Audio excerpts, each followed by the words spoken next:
Ассалаумағалейкум қыздар. Бүгін илагман жасаймыз. Илагманның қамырынан бастаймыз. Қамыр үшін бөлме температурасындағы 2 стакан суға 1 шай қасықты салып араластырамыз. 2 стакан ұнды мискаға салып, 1 жұмыртқа салып, қатты қамыр илейміз. Қамыр қатты болу үшін суды аз-аздан құйып илеу керек. Қамырды 30 минут тындырып, видеодағыдай жайып кесеміз. Кескен соң әр бөлігін созып, күнбағыс майын жағып, тағы да 15-20 минут қойып қоямыз.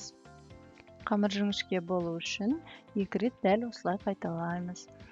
Дайын болған қамырды видеодағыдай тізіп пісіруге дайындаймыз. Қайнап тұрған суға 1 шай қасық тұз салып, қамырдың аз бөлігін салып, жабысып қалмау үшін бір-бірінен ажыратып, қайнатып аламыз.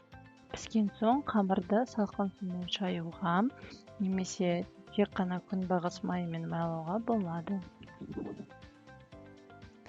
Осымен лагман лапшасы дайын. Енді үй лагманның подливын жасаймыз. Мен подливке соя соусын қоспаймын. Алдын ала соя соусын крахмал қосып, етті маринадтамаймын. Өйткені ол денсаулыққа өте зиян деп ойлаймын. Видеодағыдай көкөністердің барлығын турап аламын. Туралған етті қазанға салып, 1 стакан су құйып, су қайнаған соң көбігін алып, оттың астын басып, етті 1 сағат пісіреміз. Одан соң сақтап туралған сарымсақты, сәбізді, картопты, қызанақ немесе біраз қасық томатты салып, тұз, шым-шым қызыл бұрыш қосып, қуырып су құямыз. Су деңгейі подливтен 1-2 см көбірек болу керек. Астарыңыз дәмді болсын.